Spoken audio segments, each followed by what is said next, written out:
Breakpoint Breakdown. It's Luke here, and I am flying solo today. First, let's start by getting back into the action. But before we do that, happy 4th to everyone in America. I've got my red, white, and blue on. You can't see my shorts, but I do have some blue shorts to complement my red shirt. But yeah, saw some fireworks. Enjoyed that. Recording here late at night, so you'll probably be seeing this on the 5th, but anyways, let's get into some of the action. Let's start with Carlos Alcaraz. He came through Jan Lennard Struff today. I believe he dropped the second set 6-3, but he came through in 4 sets.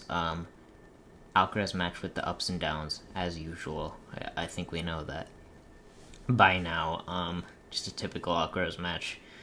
Still think he is the favorite to win, but Jannik Sinner, of course, is going to be his main rival going forward. Don't have much for Alcaraz. Much more on Alcaraz. I didn't see the match, but just cruising along, getting to the 4th round. Typical Alcaraz match. Let's move on to an American, Taylor Fritz. He came through Davidovich Fokina in 4 sets, dropped the 3rd set tiebreak, but Taylor Fritz, he's continuing to get through. He's getting dragged into some of these longer matches. He had those 2 5-setters earlier, of course, against the 2 big servers, Mpeshi Pericard and then Diallo. But he's playing well from the baseline, though. And he's been talking about how he is playing well from the baseline, not making too many errors, so sometimes his opponents can get hot, as we've seen. But he's got Jordan Thompson up next, so that should be a pretty comfortable match for Taylor. He's got a very good draw to make the semifinals. He should make the semifinals. Looking forward to see what Taylor Fritz can do. Now let's get to some of the holdovers that we had from yesterday. 2 matches that got delayed due to bad light. Let's start with the Fucsovics-Monfils match. Fucsovics, he comes through against Monfils. A little bit of an upset in a 5th set. The first 4 sets were completed yesterday, but the Gael Monfils party is over. He couldn't get it done. Good for Martin Fucsovics. He was a lucky loser here. He was the top seed in qualifying. Lost in the last round there, and got the call. Someone pulled out, got the lucky loser. I think Hurkacz pulled out, and he got Hurkacz's spot, so nice for Martin Fucsovics. He is into the 3rd round here, and who will he play next? Ben Shelton. He's got Ben Shelton.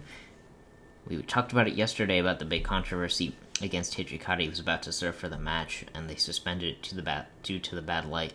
He won the final game today against Hijikata, and guess what? 70 seconds. Yep. 70 seconds for Ben Shelton. I think it might have been 69 seconds, something like that.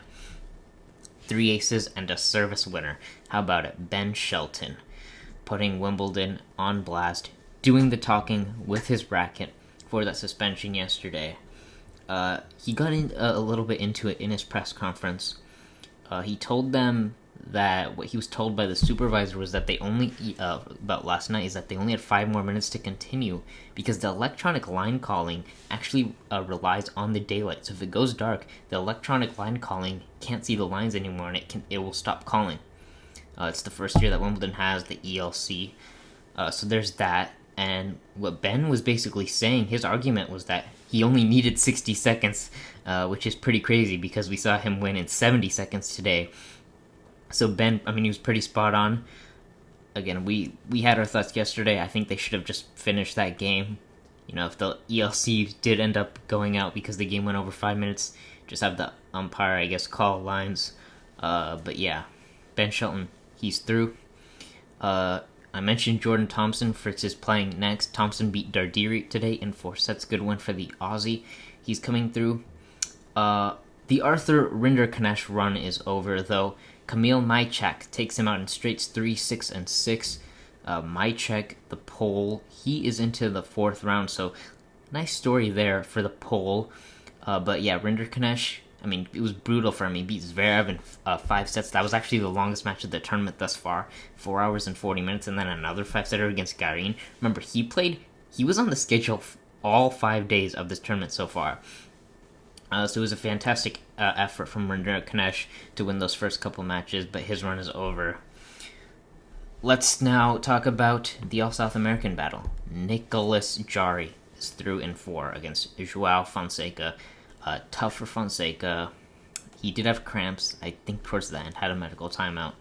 But, he is still only 18. Jarry, thriving on the grass, he's been thought of as more of a clay courter. But he's got that big serve. He's 6'7", and he's got that big serve and big ground strokes. He just pummels it off the ground. And Joao Fonseca showing, his age. He's still only 18. He'll improve, no doubt about it. Maybe some physical work to do there, but Nick Jarry, he's been struggling lately, really. He had some sickness he's been dealing with. He plays with the breathe right strip. He's been playing with that, I think, for his entire career. It's great to see Nicolas Jarry through. He will take on Cam Norrie next. Let's talk about Cam Norrie. Through in straights today against Mattia Bellucci on court 1. He backs up the Tiafoe win, which was a great win for him. And I mentioned he's going to play Jarry next, and the winner of that will likely play Alcaraz in the quarterfinals. So Norrie Jarry, it's going to be a pretty big match. It's a 4th round match. We're starting to get really serious here with some of these matchups. But yeah, great for Cameron Norrie. Only British hope left on the men's side, if I've got that correctly. So great for the Brit. Karen Khachanov, 14th seed here. He's through in a 5-set epic today against Nuno Borges. Borges was up 5-2 in the 5th and served for it. Couldn't get it done. They went to 5th set tiebreak. Khachanov won that 10-8. Such a tight match. Khachanov fell to the ground after he won that match, understandably. Great for him. He's just so tough in these best-of-5 matches. I feel like he always wins these 5-set matches at the slams. You just back him, honestly. He's so fit. So great for the Russian. He's into the 4th round. He'll play Majchak next to make the quarterfinal, so that's a great draw for Khachanov. Even though he's been physically tested, he's played back-to-back 5-setters, though. But I still have faith in him. He's got a very nice draw in Majchak to make the quarterfinals, so I like him to get there. Let's move on to Khachanov's countryman and friend, Andrei Rublev. This is our final match that we'll go over. He was very impressive today against Adrian Mannarino in straight sets 5, 2, and 3. And look, I guess we can say Mannarino's a grass court specialist, and this is a really good win for Rublev. He seems to be playing very well again. He actually said that, I think, in the post-match interview on court. I think he said, I feel like I'm playing well again. Now, if you haven't seen it yet, go check it out. Right before the tournament started, the ATP released a documentary on Rublev, and Rublev really went into his struggles that he's been having mentally for the past couple years. It's a great documentary. You'll really get to know Andrei Rublev. He's such a good person. He has, I think we've talked a little bit about it. He can berate himself sometimes on the court. We've seen him hit himself with his racket and drop blood. So it's nice to see him not doing that and being more happy. We love that for Rublev. He does have Carlos Alcaraz next. Look, if Rublev can keep his head straight, I think he can push Alcaraz. I really do. I know grass is probably not his surface, but I'm still interested in seeing that match. I think it's going to be a good one. Alcaraz is going to need to improve against Rublev, but yeah, that's going to be a really exciting one. We'll talk more about it tomorrow, especially when Chase is back. But yeah, that's all we had today, the first half of the 3rd round matches.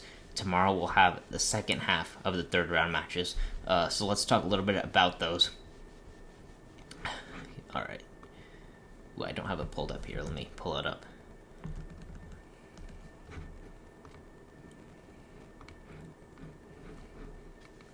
Alright, we got Nakashima. He takes on Lorenzo Sonego next.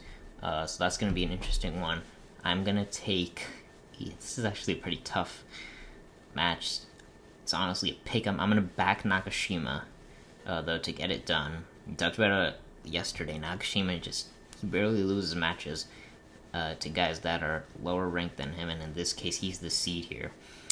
We got Cilic playing Munar. Cilic, after that big win over Jack Draper, what a win that was.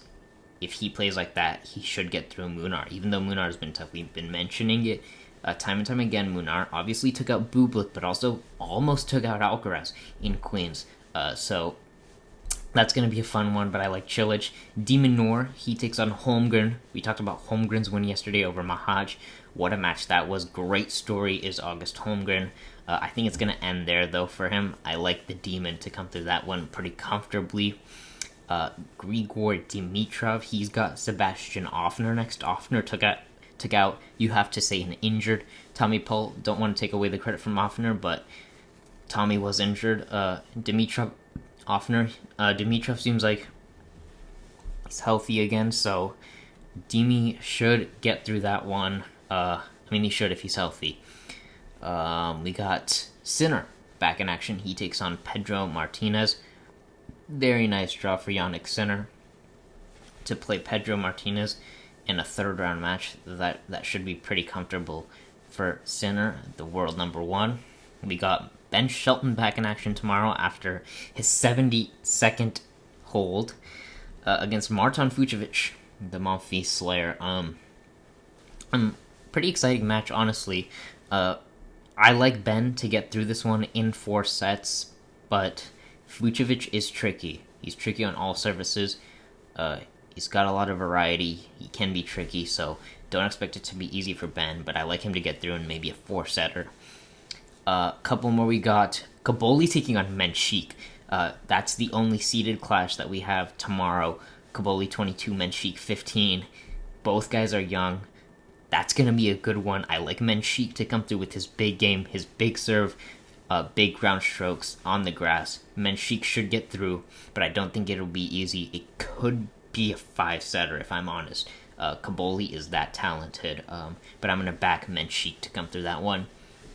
And then finally, it'll be the final match on center. All-Serbian clash. Kecmanovic, he takes on his idol, Novak Djokovic, the number 6 seed. I like Novak to come through pretty comfortably here. They played in 2022 here in the 3rd round as well, and it was a rout for Djokovic, and I expect it to honestly be pretty similar. Kecmanovic is a great player.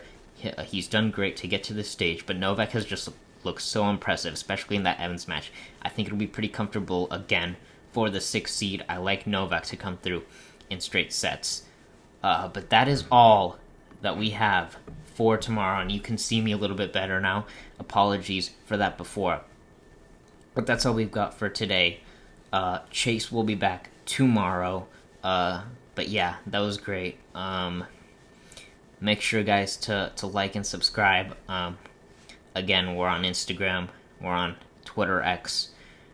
We release YouTube Shorts as well. We've got TikTok. We're doing really well on TikTok. Thank you for all the support that you guys are doing on TikTok, because we're doing really well there. But yeah, thank you for joining us, and we will see you